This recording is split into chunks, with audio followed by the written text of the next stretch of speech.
نن به انشاءالله یو نوی باب شروع کوو، باب السهو. باب السهو دا به یو نوی باب شروع کوو انشاءالله چې دې تعلق د سهو سره دی. انسان خو کمزور دی، نو دی په منځ کې سهو کېدی شي، په منځ کې خطا کېدی شي او هیر پرې راتلی شي. مخکې مؤلف هغه کارونه بیان کړي چې هغه جایز دي په منځ کې، لکه یو حدیث تیر شو چې پیغمبر صلی الله علیه وسلم وایي تاسو دوه زناور په منځ کې وجلی شي. کم لړم او مار. نو کېدی شي په دې کې ته بیا په خپل منځ کې خطا شي او سهو وشي، نو بیا پسې دا باب راوړو چې په دې کې به دا مسله بیانېږي تفصیلا. انسان په منځ کې سهو کېږي او خطا کېږي او هیر پې هم راځي، خو د الله سبحانه وتعالی مهرباني ده چې موږ په خطا او په نسیان او په سهو باندې نه رانیسي. ربنا لا تؤاخذنا ان نسینا واخطانا. سوره بقره کې دي چې الله موږ مه رانیسه په هغه څه باندې چې زموږ نه هیر شي یا موږ پکې خطا شو. او حدیثونه ډېر حدیثونه دي چې پیغمبر صلی الله علیه وسلم دا خبره بیان کړې ده چې الله زما امت نه رانیسي په خطا باندې، په سهو باندې، د یوې خبرې په هېرېدو باندې الله نه رانیسي. وجه دا دی چې الله سبحانه وتعالی د انسانانو خالق دی، نو هغه د انسانانو نه ښه خبر دی چې د انسانان کمزوري دي، په دوی به خطایي راځي، په دوی به نسیان راځي، په دوی به سهو راځي. نو الله اسانتیا پیدا کړه، ځای په ځای الله موږ ته په دې دین کې اسانتیا پیدا کړې ده، ځای په ځای.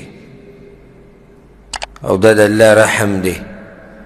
ما جعل علیکم فی الدین من حرج. الله وایي ما په دې دین کې په تاسو باندې څه سختي نه ده جوړه کړې. ما جعل علیکم فی الدین من حرج یرید الله بکم اليسر ولا یرید بکم العسر. الله ستاسو دپاره اسانتیا غواړي او الله دا نه غواړي چې یو خبره تاسو ته ګرانه کړي. په ډېرو ځایونو کې لکه د سفر دې مسلو ته وګورئ، د تیمم دې مسلو ته وګورئ، دغه شان د دې سهوې دا مسایل شو، نور داسې ډېر مسایل چې الله سبحانه وتعالی ځای په ځای موږ ته اسانتیا پیدا کړې ده. حالانکې تېر شوو امتونو باندې ډېرې سختې مسلې الله لازم کړې وي،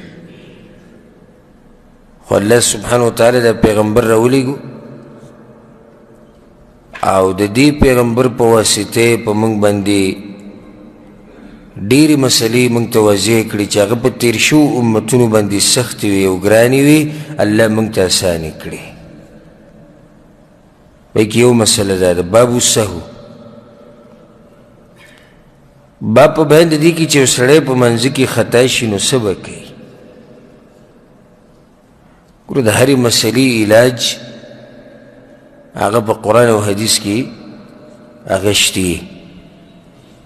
مشکل لري چې یو سړی پې بیا نه پوهېږي، دا خو بیا د هغه مشکل دی. خصوصا امامانو صاحبانو له پکار دي چې دا مسلې زده کړي.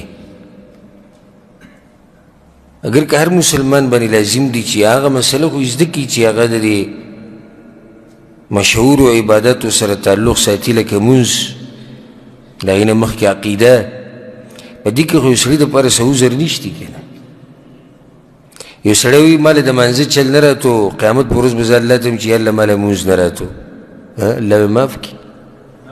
خو جور علم دی، نو دا عذر دی انسان چلیدی شي چې یالله دومره جور علم ما سره نه و. لکه مثال کې د میراث مسلې شوې، اوس هر مسلمان ته خو د میراث د مسلو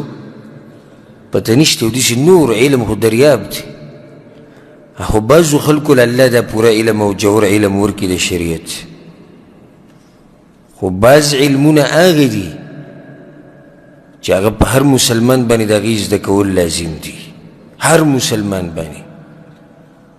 لکه اوس هغه مسایل چې هغه تعلق ساتي د منځه سره به لازم زده کړي ځکه چې د لمونځ خو هغه عبادت دی چې موږ په ورځ کې 5 پیرې فرضي لمونځ کوو نفلي او به سنت یو سړی ماله د منځه طریقه نه راځي نو دا مسلې خصوصا امامانو له یادول پکار دی او عام هر مسلمان له پکار دي سړی په منځه کې خطا شي څه به کوي په منځه کې سهو کېده دا په یو څو قسمه سجده سهو منځه کې اخره کې 2 سجدې لګول چې انسان سهو شي د دې 3 وجې دي د دې سجدې څو وجې دي 3 په منځه کې زیاتې کول دویم په منځه کې کمې کول دریم په منځه کې شک راتله بیا د شک مسله هغه ته بیانوم هغه به 2 قسمه ده په منځه کې شک راتله منځه کې زیاتې کول منځه کې کمې کول خو دا فایده ورسره یاد ساتئ چې دا به سهوني یعنی په خطا سره به کېږي ځکه که چا قصدن عمدن زیاتې او کمې وکړو نو مونځ څه شو باطل شو قصدن او عمدن پکې ګزاره نه کړي یو سړی وایي چې زه به قصدن د منځه په واجباتو کې یو واجب کار پرېږدم او بیا به 2 سجدې ولګوم کېږي نه ځکه چې په منځه کې چې یو سړی ارادتن او ښه په قصد سره او ښه ورته یاد یې او دی زیاتې کړي او کمې کړي د خدای الله په دین پورې خیان دي نو د سجده سهو دا مسله د هغه چا دپاره دی چې هغه سهو شي ځکه د سجده سهو وایي خطا شي او په خطا سره یا کمې وکړي یا زیاتې وکړي یا په شک کې پرېوځي او شک سهو نه ده لکه سهو خدای چې کمې زیاتې وکړي خو دا شک هم یوه مسله ده دې هم څه علاج خو پکار دی که نه یو سړي د منځه په رکعاتو کې په سجدو کې په دې کې شک راغی څه به کوي شریعت مسله بیان کړې ده او دا سجده سهو واجب ده او لازم ده سجده سهو لازم ده صحیح خبر ده چې په دې باندې امر د پیغمبر صلی الله علیه وسلم راغلی نو د دې کول لازم دي چې کله انسان خطا کې واقع شي بیا په دې کې د علماو اختلاف دی چې دا به د سلام نه مخکې کې که د سلام نه وروسته به کې یو اوږده او پلنه مسله ده په کتابونو کې تقریبا 10 اقوال دی په دې کې د علماو په دې باندې اتفاق د ټولو دی چې هر یو جایز دی د اتفاقی مسله ده جایز هر یو دی خو غوره طریقه کومه یوه ده په دې کې اختلاف دی بعضو علماو ځان ته خبره اسانه کړې ده وی چې هر قسمه خطا شوي او شک ته د په منځه کې هر قسمه راغی نو د سلام د ګرځولو نه بعد به 2 سجدې لګي یو قول دا دی چې سجده سهو به کوم ځای کې لګي سلام ګرځولو نه بعد هر وخت کې بل طرف ته به بل قول دا دی دویم خبره اسانه کړې ده وی چې هر څه وشو که کمې دی که زیاتې دی که شک دی نو سجده سهو به د سلام نه مخکې کې سلام د ګرځولو نه مخکې به 2 سجدې ولګي بعض علماو تفصیل بیان کړی چې نه د حدیثونو ته به ګورو چې پیغمبر صلی الله علیه وسلم څنګه کار کړی د هغه شان به یې کوو او دلیل په رڼا کې دا ډېره مضبوطه خبره ده اگر که جایز دواړه وي لکه اوس حدیث کې راغلی دی چې پیغمبر صلی الله علیه وسلم پلاني ځای کې سلام نه بعد سجده سهو کړې ده. یو سړي ته هم دقه شان غلطي راغله او د سلام نه مخکې سجده سهو وکړه، نو سجده سهو یې څه ده؟ صحیح ده، صحیح ټول دي. خو اختلاف دی کې دی چې کومه غوره ده. نو غوره دا ده چې موږ هغه شان طریقه وکړو چې څنګه پیغمبر صلی الله علیه وسلم کړی ده. نو بیا په هغې کې اختلاف دی، بعض وایي دلته به داسې کړي او دلته به دا کړي. زه درته لنډه او حاصل دا خبره ذکر کومه. د دې نه مخکې چې تاسو ته دا تنبیه درکړم چې موږ الحمدلله ټول سړي یو، څه ماشومانان نه یو. مخکې به ما بار بار تنبیه ورکوله په دې موبایلو باندې چې دا بند یې ساتئ، خو بیا یې ستړي کړو. نو اوس یو سړی پې ښه ښکاري چې موبایل دی ورته راځي کړنګېږي. دا په دې درس کې، صرف په دې ننني درس کې او په دې 12 منټو کې 3 پیرې جوال وکړنګېد. داسې ده که نه ده؟ یا به تاسو ته ډېره ګرانه وي د دې موبایل بندول د الله لپاره، او یا به ډېر غټ سړی ډېر ضروري ټلیفونونه به ته راځي، نو چې دومره غټ وي چې دین دپاره ټیم نشي ورکولی، نو بیا د درس کې او د دین دپاره ناسته داسې شي. دا موبایل یې دې دیوالونو له راواچوئ، ماتې کوي چې کله پکې بېعزتي او بېادبي د الله کېږي او د الله د کورونو کېږي. موږ الحمدلله چې انسان د یو مسلې سره عادت شي که نه، هغه عادت وي. زه د خپل ځای نه یم، زه په دې عادت شوی یم چې جومات ته راننوځم یا موبایل ما سره نه یا به سایلنټ وي. جومات په دې په وړۍ چې زه خپل کېدم نو بس ما ته رایاد شي چې موبایل بند یې کړم. بهر ته وځو بیا به ورسره ګورو. خو دا چې ورته په دې مانځه کې او په دې درسونو کې کړنګېږي دا غریبانه نه دي عادت.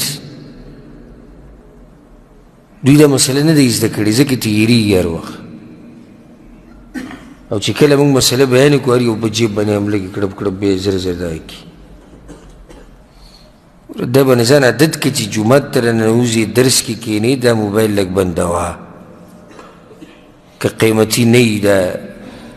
قرآن او د حدیث نه، او که قیمتي ستا په نظر کې د قرآن او د حدیث نه، بیا خو ستا جدا مسله ده، ستا علاج بیا موږ سره نشته.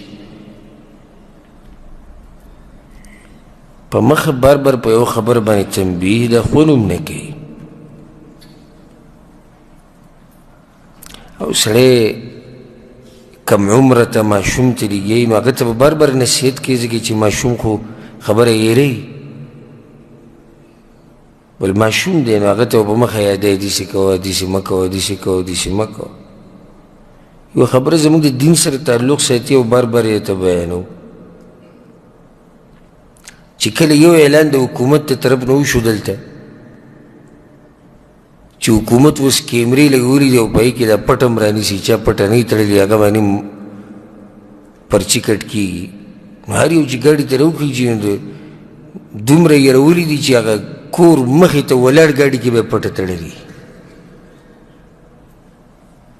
دومره قدر او دومره یره، که دا یره دې د الله نه کولی. تا ته پته وي چې هر وخت ما سره 2 ملائک دي کرامن کاتبین، د هر څه هغوی نوټ کوي. نو چېرته به ته د الله بېقدري نه وکړې او چېرته به د الله بېادبي نه وکړې. احتیاط کوئ. حیا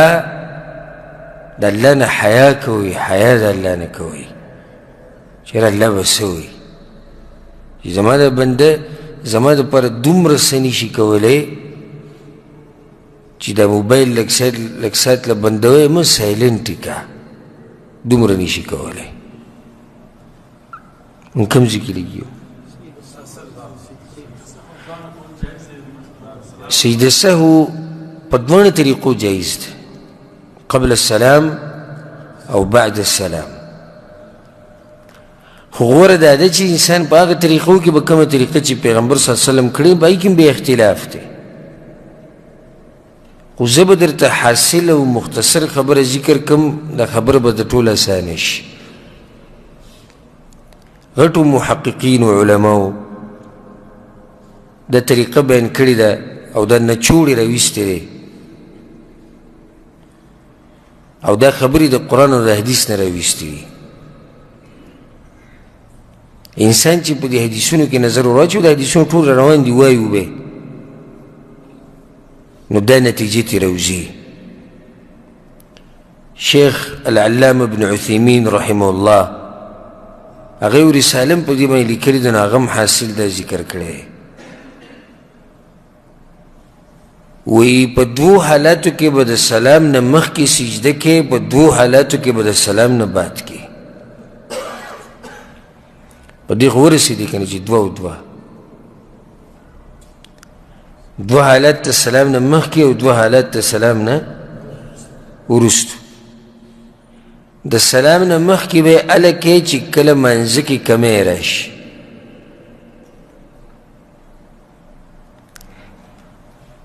چې منځه کې کمی راغی نو بیا به کله کې سلام نه مخکې په دې به دلیل واورئ تاسو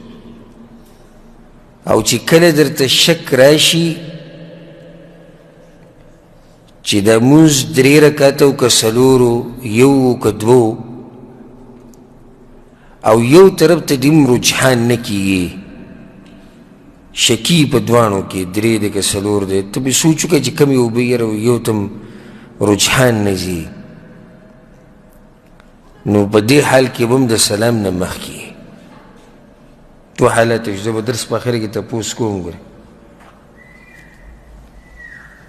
دویم د سلام نه بعد چې کله منځه کې زیاتې وشي یو حال دا شو دویم په منځه کې انسان شکی شو او بیا په یو خبره باندې یقین جوړ شو یو خبرې ته رجحان وشو نو دی به هم د سلام نه بعد سجده سهوه کوي ورسېدی به داسې لګیا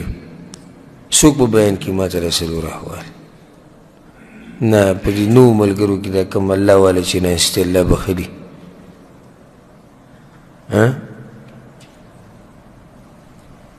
چا غلط ووایي چا ته صحت شو په دې نوو کې حاجي صاحب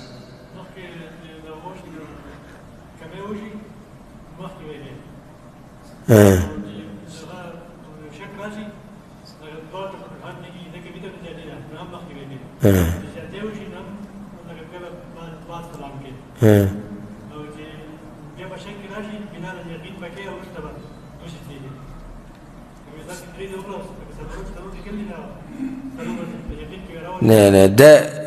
جواب دې صحیح راکړه خو د آخري ټانکه ورسره تا ولګوله اولنی حال په منځه کې کمې سجده به بعد السلام قبل السلام عفوا سجده سهو به سلام نه مخکې شک راغی او یو طرف ته هم رجحان نه ځي دی به کوي څه دا به وروسته بیانو خو موږ صرف هغه حال بیانو یو سړي ته شک راغی او یو طرف ته هم رجحان نه ځي نو دی به د سلام نه مخکې سجده سهو کوي یو سړي زیاتی وکړو دی به د سلام ګرځولو نه بعد سجده سهو کوي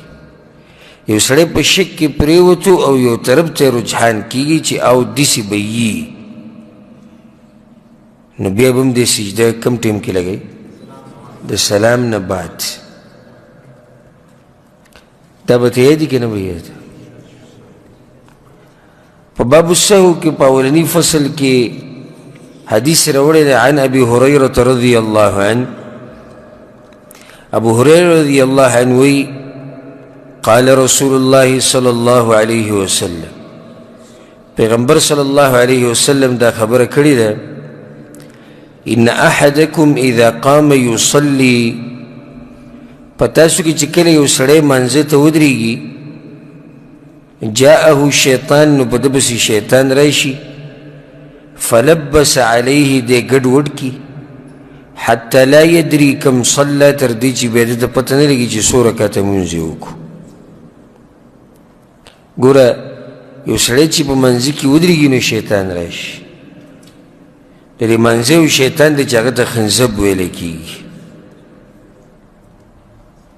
دا شیطان د ده کار دا دی چې دی په مسلمانانو باندې د منځونه ګډوډ کوي.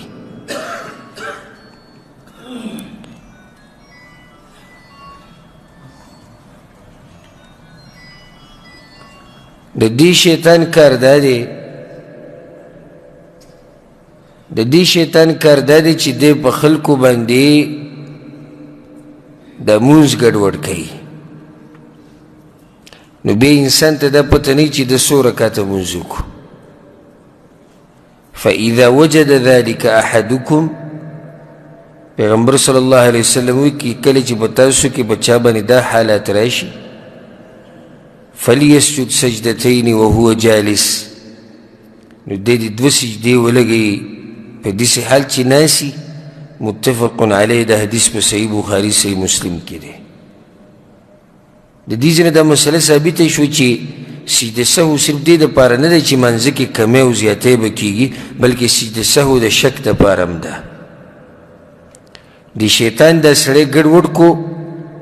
نو هغه ته بیا دا پته ونه لګېده چې څو رکاته مونځ یې وکړو. دا دوه رکاته او که درېو که څلورو، نتیجه او حل بیا دا دی چې دی به څه وکړي؟ دوه سجدې به وکړي، سجده سهو. بیا د شک مسله د دې ښه تفصیل په دې روانو حدیثونو کې انشاءالله راځي به. وعن عطاء بن يسار عن ابي سعيد رضي الله عنه، دا ابو سعید رضی اللہ عنہ حدیث دے. قال رسول اللہ صلی اللہ علیہ وسلم، پیغمبر صلی اللہ علیہ وسلم دا خبر کړی دا،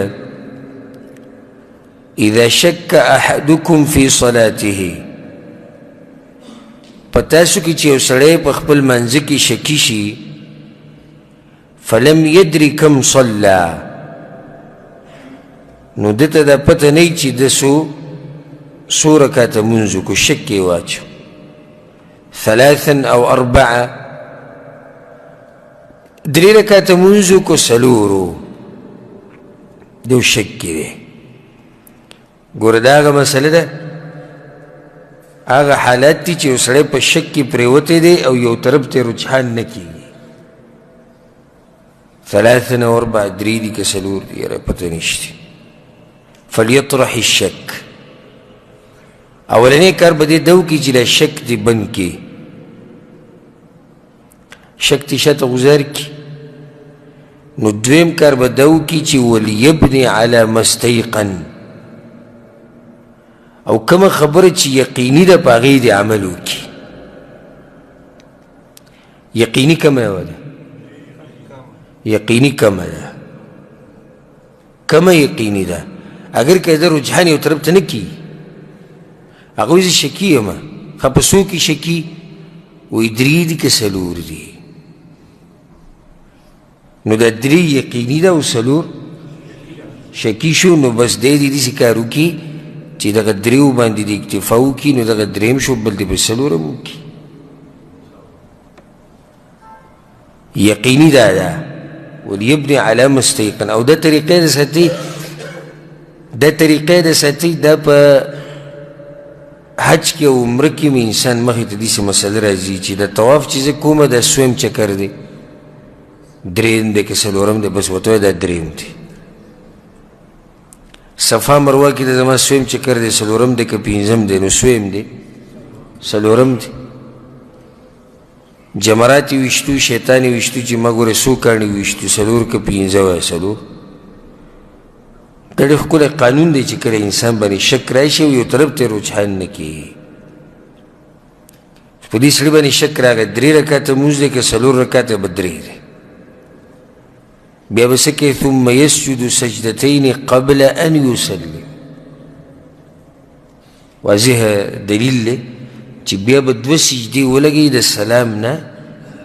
مخکې.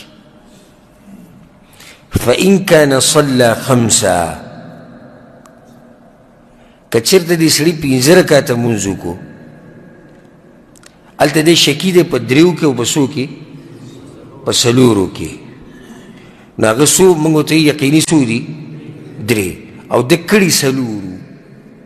د کړي څو یوې پسې زیاتي کړو نو څو شو 15 دا خو د 15 رکعته لمونځ وکړو څو رکعته وشو 15 پیغمبر صلی الله علیه وسلم وایي چې د دوو سجدو فایده دا ده فإن كان صلى 5 شفعنا له صلاته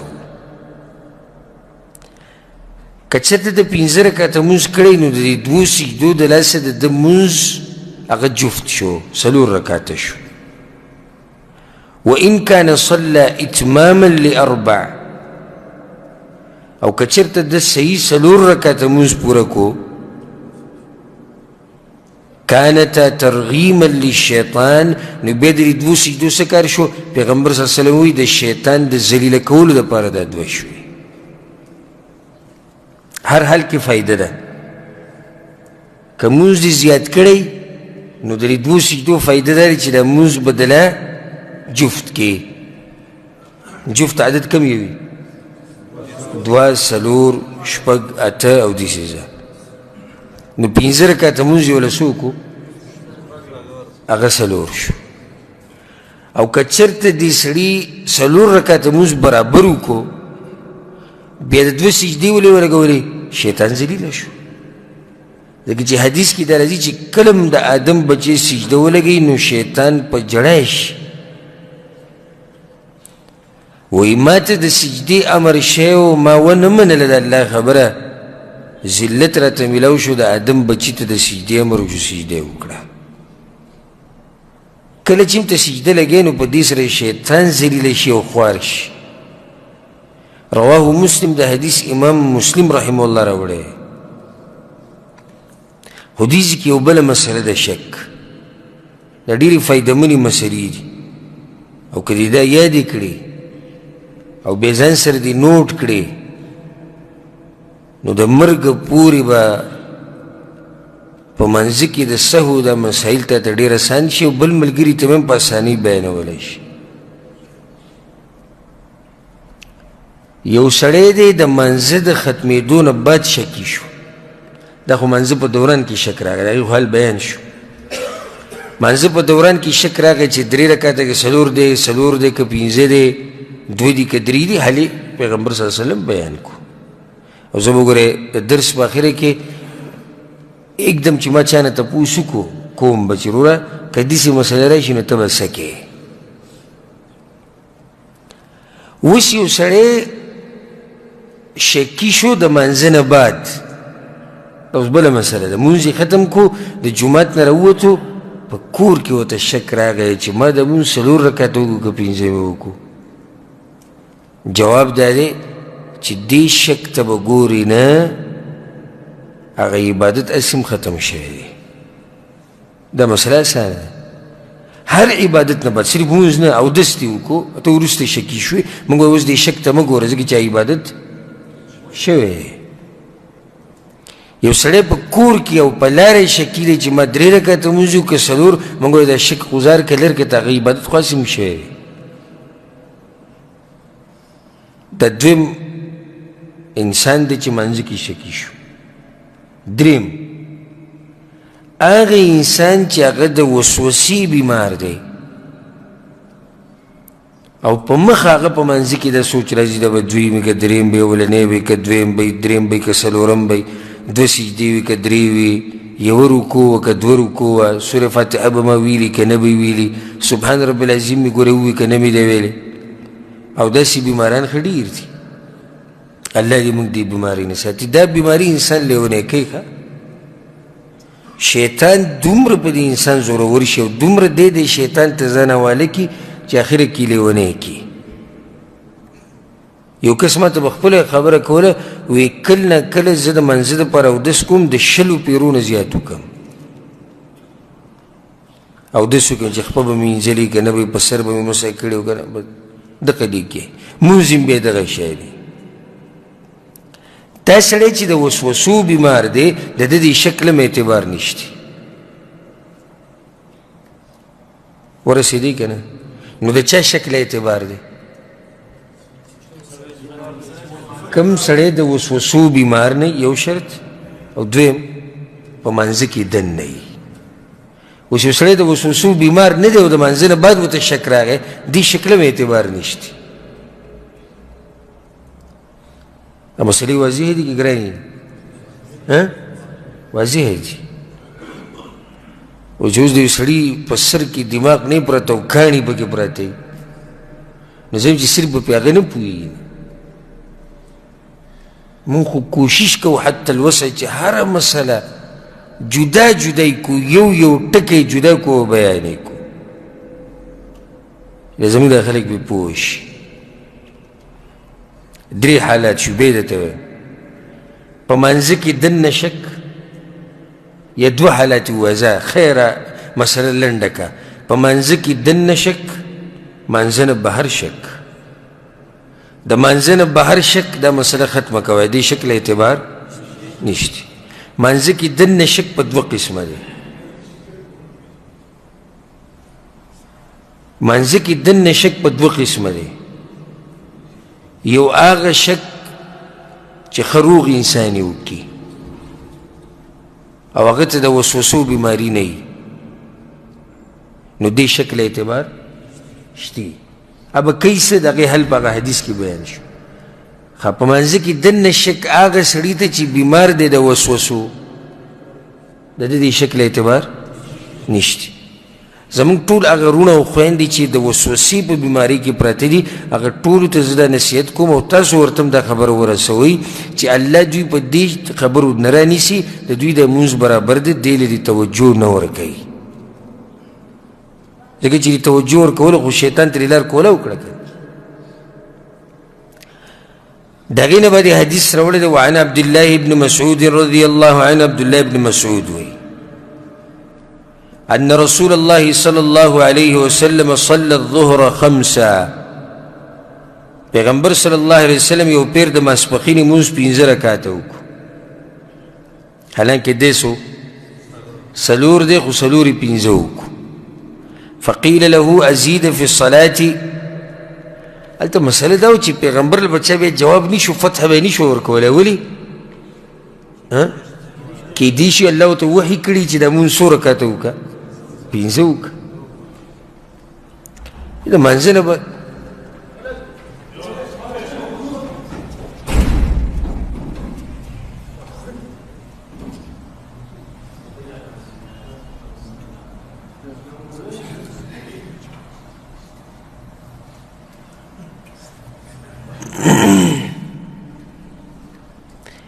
کومه مسله کې مونږ لګیو نو په هغه ټیم کې به چا خبره نه شوه کولی کیدای شي پیغمبر ته وحي شوي چې دا مونځ څو رکعاته وکړه 15 رکعاته وکړه کله چې مونځ ختم شو د ملګرو خبرې کولې ازید فی الصلاة د مونځ کې که څه زیاتی وشو یعنې یو رکعت پکې زیات شو پیغمبر صلی الله علیه وسلم واورېدې وما ذاک وی څه چله ولې تاسو دا خبرې کوئ وی یا رسول الله صلیت خمسا تا نن څو رکعته مونځ وکړو 15 وی فسجد سجدتین بعد ما سلم دو سجدې وکړې او کله وکړې سلام ګرځول نه بعد ولې زیاتی شوی دی منځه کې زیاتی وشو نو سجده سهو سلام نه بعد ده ګوره بیا د سجده سهو طریقه هم اسانه ده که د سلام نه مخکې طریقې لکه څنګه چې دا حدیث موږ سره مخکې تیر شو نو هغه طریقه دا ده التحیات به پوره کړي خپلې 2 سجدې به ولګې کوم چې په دې رکعت کې دي بیا به تحیات پوره کړي درود به ووایې او دعاګانې به وغواړې پوره کامل او سلام به نه ګرځې څه به وکړي بیا 2 سجدې به ولګې او د دې سجدې نه چې څنګه راپاسې د دویمې سجدې نه په دویم پیر بیا تحیات نشتي سلام به وګرځئ که د سلام نه بعدي نو بیا طریقه دا ده التحیات به پوره کړي تشهد درود دعاګانې هر څه به ووایې سلام به وګرځئ سلام چې دې وګرځو بیا به 2 سجدې وکړي او بیا به تحیات نه وی بیا به تحیات نه وی او سلام به وګرځئ هغه حدیثونه کمزوري دي په کومو حدیثونو کې چې دا راغلي دي چې ته به نیم التحیات ووایې او بیا به نیم وروسته ووایې سلام نه بعد او بیا به دوه سجدې وکړي چې دوه سجدې دې وکړي بیا به دا نیم ووایې بیا به سلام وګرځې نه یو پیر به تحیات پوره کړي بس اخري دعاګانې به مو ووایې بیا به سلام وګرځې سلام چې دې وګرځې بیا به دوه سجدې وکړي د دې دوو سجدو نه بعد بیا تحیات نشتی بیا به سلام وګرځې اسانه که ګرانه ښه اسانه ده خو چې یو سړی ځان ته ګرانه یې کړي بل عزم یو نن سبا مولیان هم ډېر شوي دي خصوصا د فیسبوک د راتلو سره په تیلې نه چې د سر اوچتی وي لاندې ته مفتي او ملا پروت دي او بس ځان ته موبایل ایښودی او څه کوي درس کوي نو یو پکې لګیا و ملا هم نه و قاري هم نه و خو بس ږیره پرېښودې او مسلې بیانولې اوس نن سبا دا قسم راوتې ده په دې فیسبوک او په دې یوټیوب باندې چې څومره ویډیو ډېر وکتلی شي په دې باندې پیسې هم میلاویږي چې کله ته داخله وکړي نو بس د دې دپاره هم زور لګولی نو هغه لګیا دی تیمم طریقه بیانوي و تیمم طریقه په حدیث کې څنګه ده لاسونه ځمکې له راواچوه موږ سره مسله تېره شوې ده که تا له درځي بچو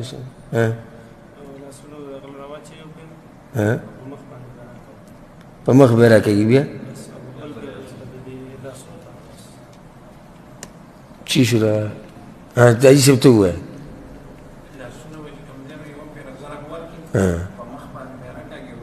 بس ختم یو ضربه ده خاورو له به یې راواچې که ډېرې خاورې په لاس پورې نښتې وي پوکې به ورکړي که نه وي ډېرې پوکې به نه ورکړې بیا به یې په دې مخ باندې داسې سرسري راکاږي او بیا ښی لاس د ګس لاس په شا او ګس لاس د ښی لاس په شا او خبره څه شوه ختمه شوه هغه مولوي صاحب وی اول به ګوتۍ لرې کړي او ګړۍ به لرې کړي بیا به نیت وی نیت چا ته یاد دی نویتونه تیمم دا ټکي ور چا ته یاد دی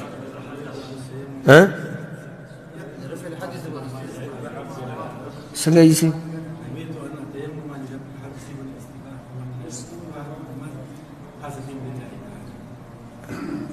دا دومره اوږده قصه دا به ووایې بیا به د هغې نه بعد لاسونه ځمکې له راواچي او لستوړې به راغونډ کړي په دې کې خطا شو بیا به د هغې نه بعد ځمکې له لاسونه راواچي نو بیا به هغه که دوړه پوري نو هغه به چوف کړي نو بیا به داسې دا ښه باقاعده د ګوتو ترتیب هم خو ماته نه دی معلوم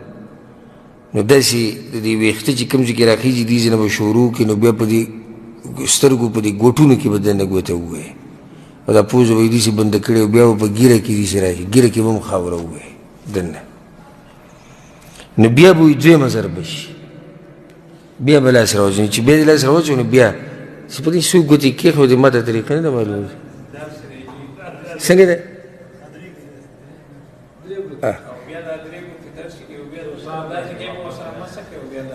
دیسی ګوره لکه دیسی دا صحیح دی دیسی به راشي نو دیسی به راته وکړي بیا په دوو بیا به دیسی راشي دیسی بیا به دلته دا چل وکړي دومره اوږده قصه یې جوړه کړه د تیمم نه چې د کوم ځای نه کوم ځای ته بوتله او زار شم د پیغمبر صلی الله علیه وسلم نه غلا کې هغه دغه وي بس وې ځمکې له لاس راواچو که دوړه وچوفېږي که نه بس په دې مخې دې سې راکاږه او دا خبره ختمه شوه ها به جدا جدا دي دغه پکې جدا تفصیل دی خبره مې دې پورې کوله چې د سجده سهو دا مسله څه ده اسانه ده که د سلام نه مخکې ده او که د سلام نه بعد ده ها پیغمبر صلی الله علیه وسلم وی دوه سجدې وکړې بعد ما سلم وروسته د سلام ګرځولو دی ونه وي چې بیا پکې تشهد ووي وفي روایت بل روایت کې داسې راځي انما انا بشر زه انسان یما زه څه یم انسان یما مثلکم ستاسو پشان. وسو کو دی بریلیانو سره په دې نه پوهي. د دې نه واضح دلیل بل کوم ځای نه راوړم چې پیغمبر بشر دی نور نه دی. انما انا بشر مثلکم زه انسان یما ستاسو پشان انسا کما تنسون زمانم دسی یریږي لکه څنګه چې ستاسو نه یریږي. الله اکبر. زموږ د عقیدت داسې واضحه ده. انسان دی بشر دی.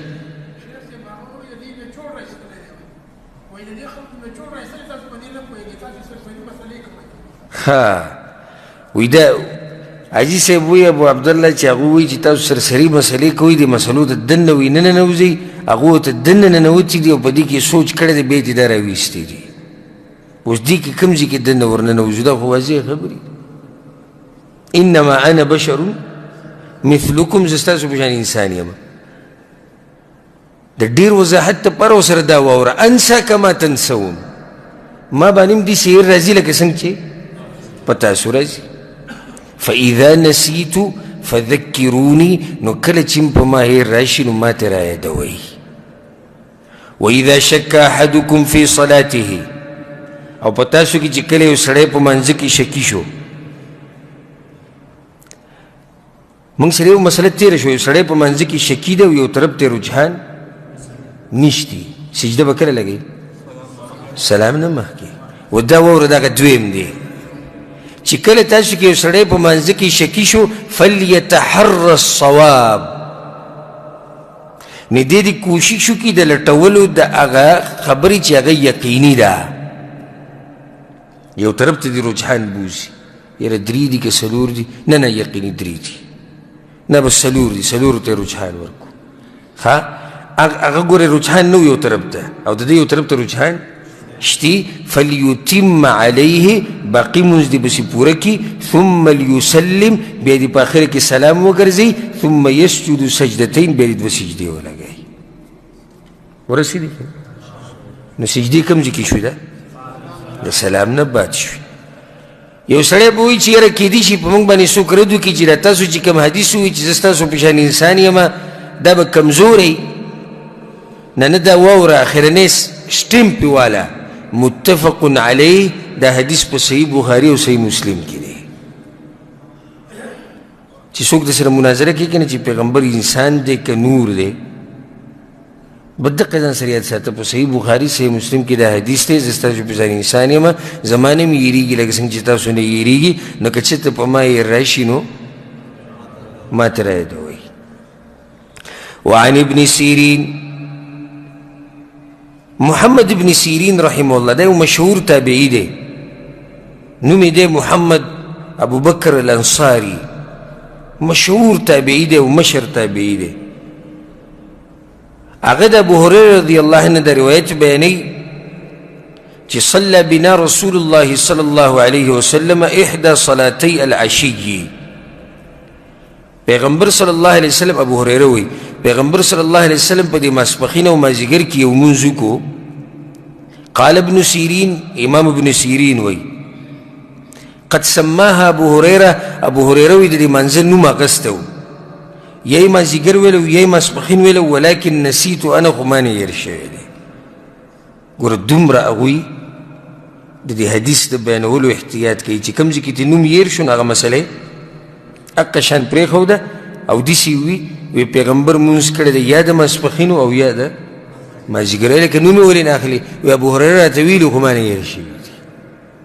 داسې الله حفاظت کړی د دې وحي د قرآن او د حدیث. فصلى بنا رکعتین پیغمبر صلی الله علیه وسلم 2 رکعته مونځ وکړو یا خو مازیګر و یا څه ماسپخینو هر یو چې خو 4 رکعته مونځ والا مونځو 4 رکعته مونځ. پیغمبر صلی الله علیه وسلم 2 رکعته وکړو ثم سلم و بیا سلام وګرځ. فقام الى خشبة معروضة في المسجد. په جومات کې یو لرګی پروتو یو روایت کې راځي د کجورې تنه پرته وه. په روایت کې داسې راځي چې د قبلي کې پرته وه. فاتکأ علیها پیغمبر صلی الله علیه وسلم هغې ته ډډه ولګوله کأنه غضبان لکه غصه چې طبیعت یې ښه نه و. ووضع يده اليمنى على اليسرى دا خی لاس په دې ګس کې خودو وشبک بین اصابعه او د یو لاس د ګوتې په دې بل کې ورننویستې ووضع خده الأيمن على ظهر كفه اليسرى او دا خپل خی ننګې د ګس لاس په شا کې خودو دا به څنګه څنګه نو ګوتې خو به ګوتو کې ورکړي داسې پیغمبر صلی الله علیه وسلم غوسه و ډډه یې لرګي ته ولګوله ګوتې په ګوتو کې ورکړې حالانکې دې نه منه راغلې ده موږ سره مسله تېره شوې هغه د مانځه نه مخکې چې مانځه ته انتظار کړی اوس خو مونږ شوی ګوتې په ګوتو کې ورکړې او دغه شان ناسو غوسه و وخرجت سرعان القوم من ابواب المسجد کوم چې تادي هغه خو لاړ ووتو تادي ولا څه شو نه یې څه تپوس وکړو چې بهی 2 رکعته لمونځ شو دا څنګه دا ولې خو هغوی تادي و هغوی څه شو لاړ ووتو فقالوا قصرت الصلاه او په دې وتو کې وویل لمونځ قصر شو ښه الله ووایي چې 2 رکعته کوئ هلته دا مسله وایي چا به پیغمبر ته دې دلاسه نه شي ویلی کېدای شي الله ورته ویلي چې دا لمونځ څو رکعته شو 2 شو وفي القوم ابو بكر وعمر رضي الله عنه ابو بكر وعمر هم ناست دي مشران صحابه کرام ناست خنو دوی ولې نه وي فهاباه ان يكلماه د پیغمبر دغه عزت د لاسه او دغه د روب د لاسه چا ورسره خبرې نه شوی کولی او خصوصا دې ټیم کې څه و څه و چا ورسره خبرې نه شوی کولی وفي القوم رجل في يديه طول په قوم کې یو سړی و په دې صحابه کرامو کې چې دغه د لاسونه قدرتي اوږده و د عامو د انسانانو د لاسونه چې څنګه هغه د دې نه اوږده و يقال له ذو اليدين د مشهور و په دې باندې د لاسونو خاوند د پیغمبر صلی الله علیه وسلم په دا نوم یې ایښودی ذو اليدين خپل نوم یې و خرباق خپل نوم یې خرباق دی دینه دا مسلم ثابت شو چې بچا باندې داسې وصف یې ښوده چې د هغه بېعزتي پکې نه وي او هغه پرې راځي نو داسې دي جایز دي دا سړی لاړ په رسول صلی الله علیه وسلم پسې یا رسول الله ای د الله پیغمبره انسیت ام قصرت الصلاه تاسو نه هیر شو که نه دا مونځ قصر شوی دی پیغمبر صلی الله علیه وسلم ورته لم انسه ولم تقصر نه زما نه هیر شوي ده نه مونځ قصر شوی ته څه راغ پیغمبر صلی الله علیه وسلم جمعات ته وی اکما یقول ذو الیدین دا لاسونو والا چې سوی دا خبره صحیح ده هغه ورته نعم وی او یا رسول الله خبره صحیح ده فتقدم پیغمبر صلی الله علیه وسلم ورمخکې شو منځه ته فصلى ما ترک نو کوم لمونځ چې پاتې شو هغه یې پوره کړو څو رکعته 2 ثم سلم به سلام وګرځو ثم كبر وسجد مثل سجوده او اطول بي سجده ولګوله د خپلې سجدې په شان یې د هغې نه موږده ثم رفع رأسه وكبر بې سر اوچت کو الله اکبر ووی ثم كبر وسجد بیا سجده ولګوله مثل سجوده او اطول د خپلې سجدې په شان یې د هغې نه موږده ثم رفع رأسه وكبر بې سر اوچت کو الله اکبر ووی فربما سألوه خلکو تپوس کو د امام ابن سیرین نه چې سلام یې ګرځولی او که نه وی ثم سلم بیا یې سلام وګرځو او دا به وي چې نبئت ان عمران بن حسین قال ثم سلم عمران بن حسین رضی الله عنه وی او بیا یې سلام ګرځولی متفق علیه دا حدیث په صحیح بخاري صحیح مسلم کې دی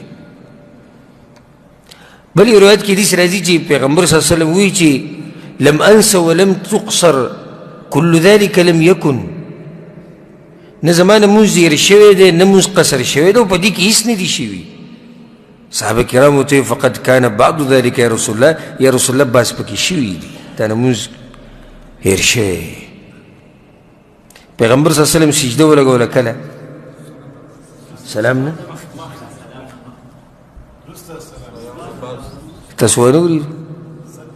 وی راغی پیغمبر صلی الله علیه وسلم 2 رکعته مونځ یې وکړو ثم سلم به یې سلام وګرځو بیا یې 2 سجدې ولګولې نو سلام نه مخکې شو که وروسته اشکال راغی دې کې زیاتې د سلام راغلی و ذهن خو داسې مخکې لاړ شي چې کمی دی نو پکار دا و چې دا سجدې کله وې د سلام نه مخکې وې که نه خو په دې منځه کې زیاتې هم شوی دی او زیاتې څه شوی دی سلام پکې ګرځېدلی دی چې هغه د سلام د ګرځولو ځای نه و ورسېدی و که نه ښه په دې کې دا مسله که امام د منځه نه باید خبرې وکړي د مقتدیانو سره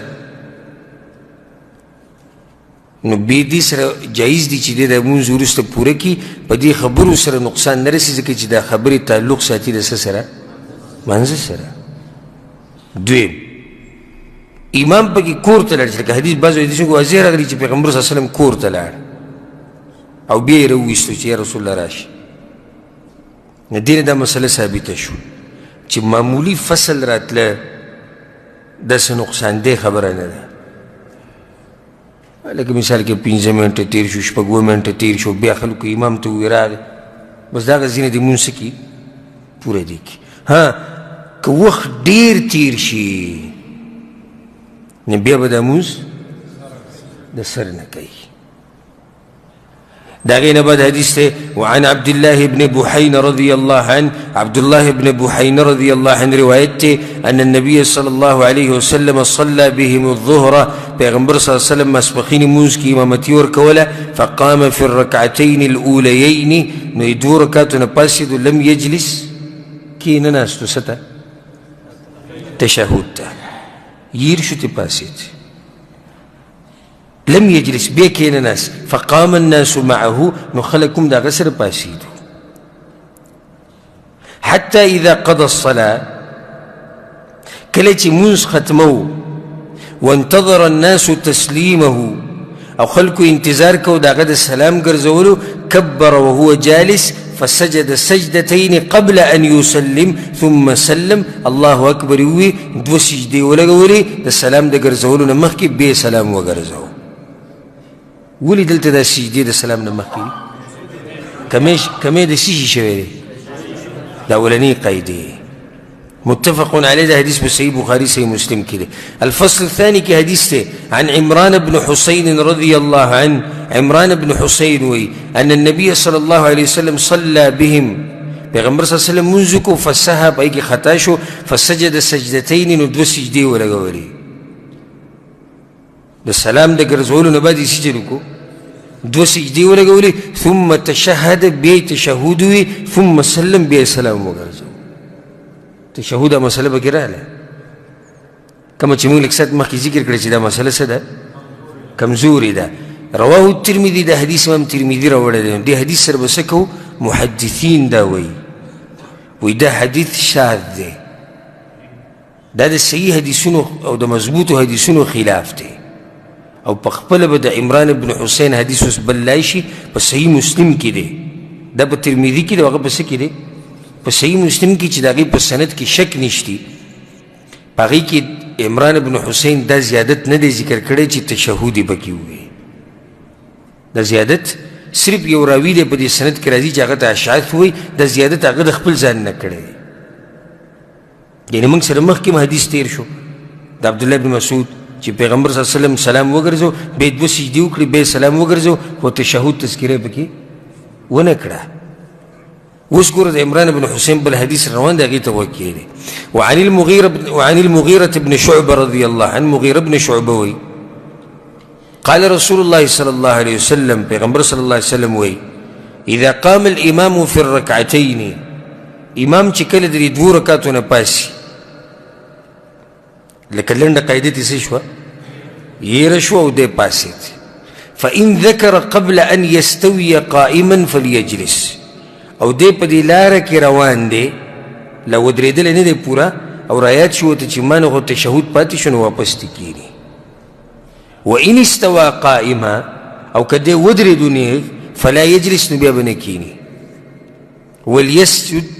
سجدتي السهو او په آخره کې دې دوه سجدې ولګوي رواه ابو داود و ابن ماجه د حدیث امام ابن ماجه امام ابو داود راوړی قیل هم دې مسلې ته ګڼي کله چې نی خبر د شاتنی او د مقتدیان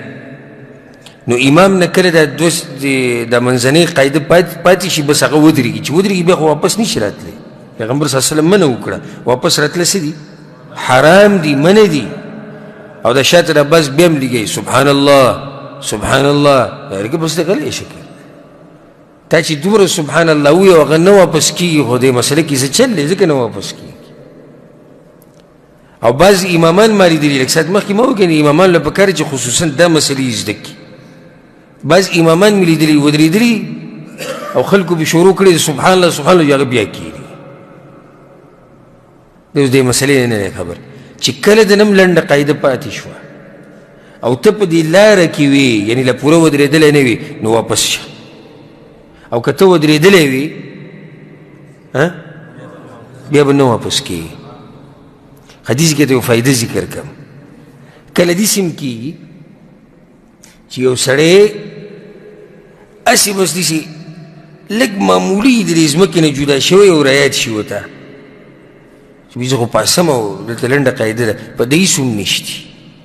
سیده سهو به نه کوي ولې ځکه چې نه کمی کړی دی او نه زیاته کړی دی ورسېدی به که نه الفصل الثالث کې حدیث دی عن عمران ابن حسين رضي الله عنه دوز عمران بن حسين حديث أن رسول الله صلى الله عليه وسلم صلى العصر پیغمبر صلى الله عليه وسلم د مازدیګري منځ وسلم في 3 ركعات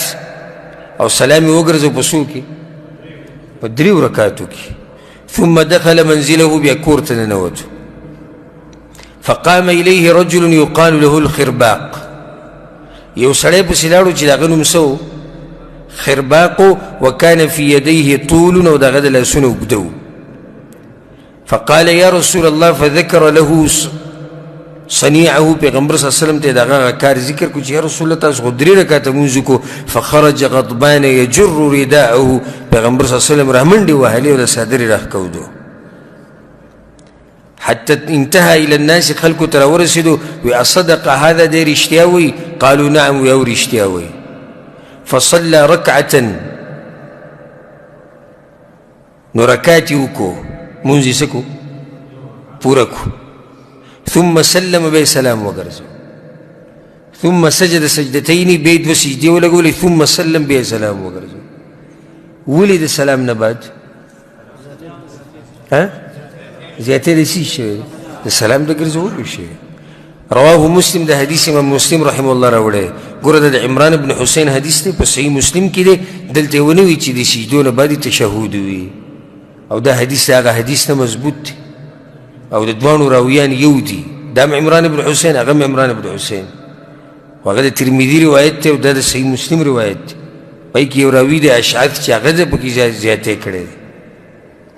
وعن عبد الرحمن بن عوف رضي الله عنه عبد الرحمن بن عوف وي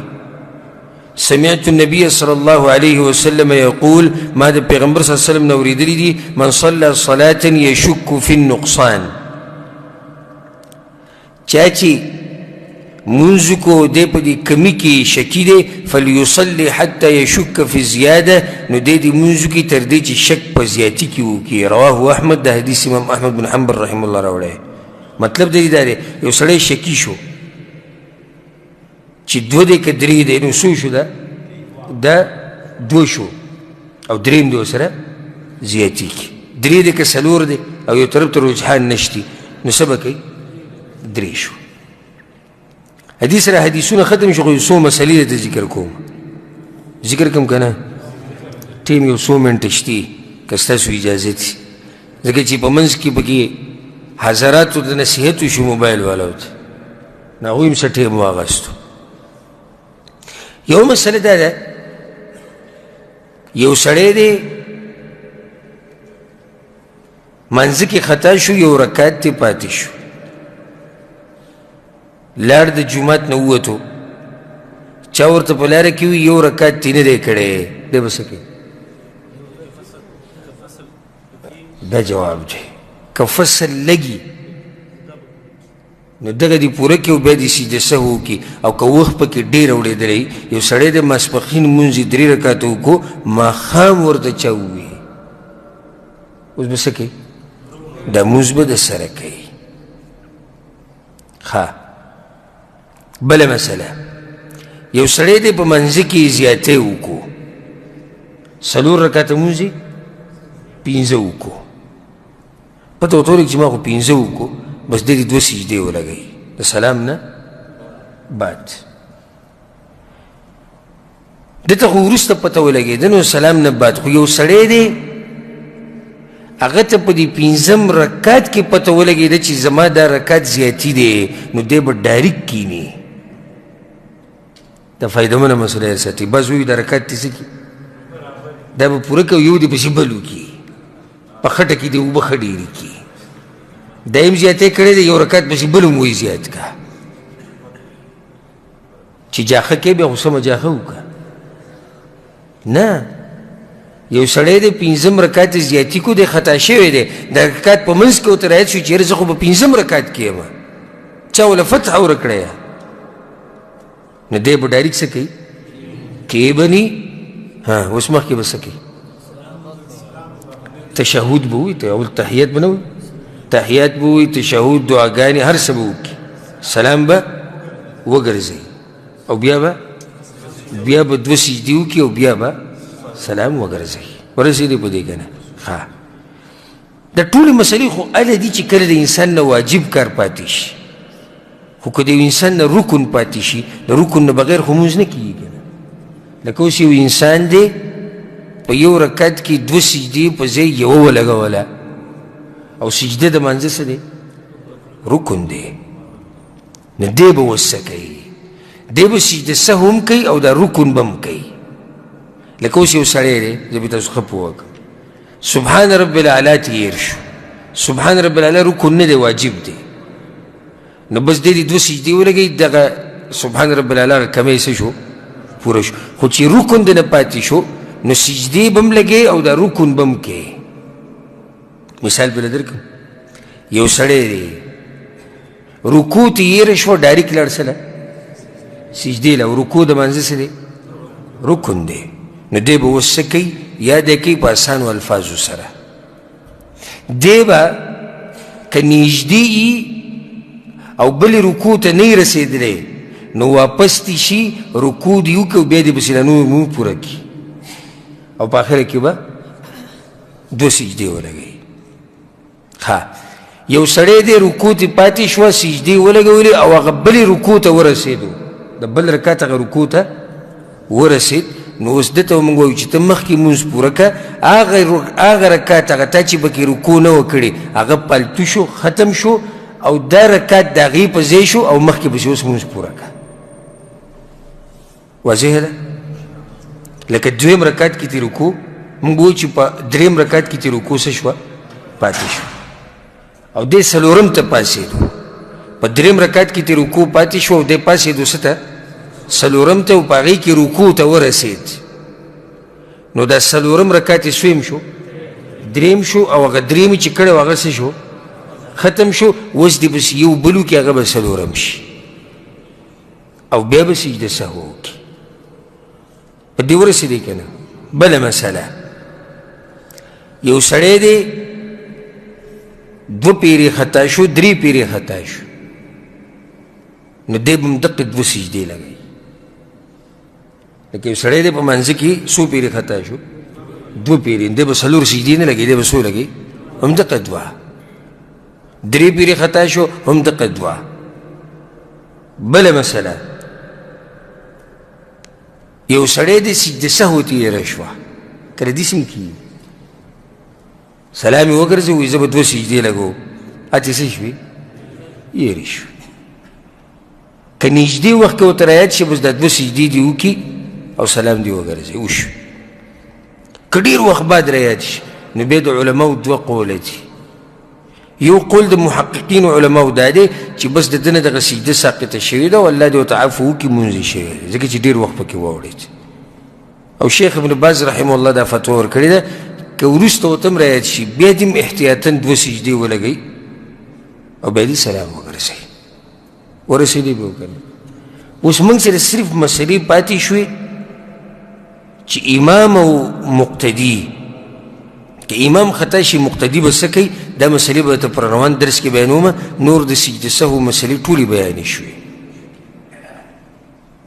خو زه په اخره کې که تاسو یې بده نه ګڼئ او تاسو نه زه امتحان والم نو سم خیال دی ها یو سړی دی تا نه تپوس کوم یو سړی دی جومات ته راغی په منځه باندې ودرېدو په درېیم رکعت کې سلام وګرځو او کور ته لاړ چا ورته ووایي چې تا خو 3 رکعته کړي دی به څه کوي په زوره به ډوډۍ دې خوړلې او تا ته وایم که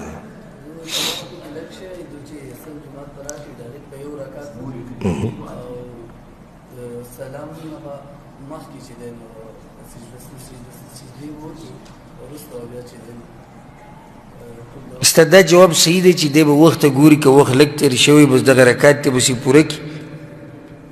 خو په یو ځای کې خطا شوې سجده سهو به د سلام نه بعد وي سلام به وګرځئ او بیا به سجده سهو وکړي 2 سجدې به وکړي او بیا به سلام وګرځئ صحیح شوه که نه تا نه تپوس وکړم حاجي صاحب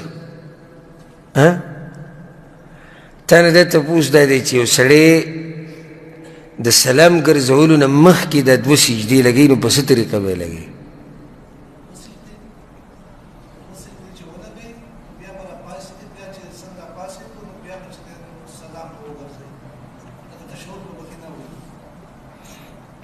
صحیح د جواب خو مختصر جواب دی راکړو تفصیلي دا و چې کوم د رکعت هغه 2 سجدې دي 2 هغه به ولګوي بیا به تحیات پوره کړي تشهد درود دواګانې ټولې به ووایي او بیا به څه وکړي بیا به 2 سجدې ولګوي د هغې نه بعد بیا بل تشهد تحیات څه نشتي او نه څه ذکر شتي او بیا به سلام وګرځئ بل تپوس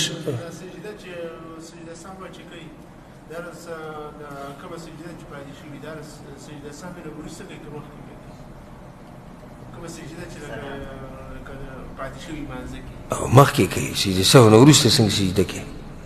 ودې کوي سجده سهو وکړو د هغې نه بعد بیا هغه پاتې شوی رکن کوه داسې خو نه کېږي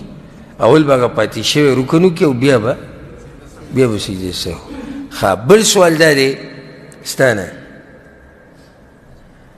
بل سوال دا دی یو سړی دی منزل راغی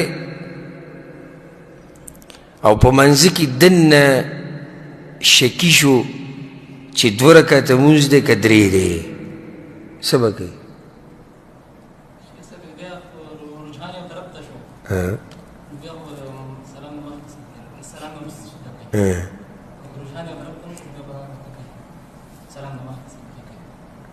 او کوي به څه 3 او 4 کې چې شکی دی صحیح دی جواب دی خو دې نه ښه جواب داسې و ګوره اوس که ته ما نه تپوس وکړي چې یو سړی راغی او په منځه کې شکي شو چې 3 رکعته دي که 4 نو زه به دله د جواب نه مخکې بل جواب در کوم هغه دا دی که دا سړی بیماري د شکونو نو بیا د شک له اعتبار نشتی او که دا سړی روحي نو بیا شک له اعتبار دی اوس راشي دویمې مسلې له د سړي رجحان شتي یو طرف ته یو شتي به چې رجحان شتي په هغې د عمل وکړي او 2 سجدې دي د سلام نه بعد ولګي او بیا د سلام وګرځي که رجحان یو طرف ته نه وي نو کوم چې کم دی هغه یقیني دی په هغې د عمل وکړي او بیا د لمونځ پوره کړي او سجده سهو به کله لګوي د سلام نه مخکې بل سوال ستانه ستاسو نوم دی ستانه سوال دا دی فرمان صاحب یو سړی دی دا اولنۍ لنډه قاعده ته ویره شوه د 2 رکعته بعد شي دا ته یېره شوه او 3 رکعت له روان و لا ودرېدلی نه و پوره په لاره کې و دی به څه کوي او په لاره کې ورته رایاد شو که لاره کې بارک الله فیک وایي که په لاره کې لا پوره ودرېدلی نه ورته رایاد شو نو دی به څه کوي واپس به کینی او که ودرېدلی بیا به نه کېږي او کوي به څه په آخره کې به د سلام د ګرځولو نه مخکې 2 سجدې وکړي ورسېدو په دې که نه بل سوال حاجي صاحب تا نه سوال وکړم صحیح په ډاډه دې ونه وي چې وکړه. دا سجده سهو چې ده دا به کله کېږي، یعنې ولې موږ دا سجده سهو کوو په منځ کې؟ د څه د لاسه کېږي؟ یا زیاتې وشي یا کمې وشي، بس یا شک شي. درې وجې ما ذکر کړي، بارک الله فیک. حاجي صاحب دوه ذکر کړي، یا زیاتې یا کمې، او درې موجه څه ده؟ هغه شک دی. باقي ډېر اهم مسایل پاتې شو، هغه به زه انشاءالله پر روان درس کې تاسو ته بیان کړم چې کله مقتدي په امام پسې شاته ولاړي او دا مقتدي په خپل منځ کې خطا شي، امام خطا شي، نو دوی به څه طریقه کوي؟ دا به انشاءالله موږ پر روان درس کې ذکر کوو. اگر که دا باب ختم شو، د دې نه بعد چې کوم باب دی هغه سجده تلاوت دی. سجده تلاوت مسلې به بیانېږي. دا سجده سهو دی پسې کومه سجده ده؟ سجده تلاوت. انشاءالله د هغې مسایل به بیانو سبا او بل سبا او د هغې نه بل سبا، یعنی منګل، بود او جمعرات درس به نه وي، ځکه چې زما څه مصروفیات دي د 3 ورځې، نو زه به د درس په ټیم کې مصروفه یم. نه سبا او بود ورځ او بیا د جمعرات په ورځ د جمعې په شپه یعنې درس به نه وي، او انشاءالله د جمعې په ورځ به د سیرت درس که ژوندی ومه او الله وغوښته نو د جمعې په ورځ به انشاءالله د سیرت درس کوو. الله سبحانه وتعالی دې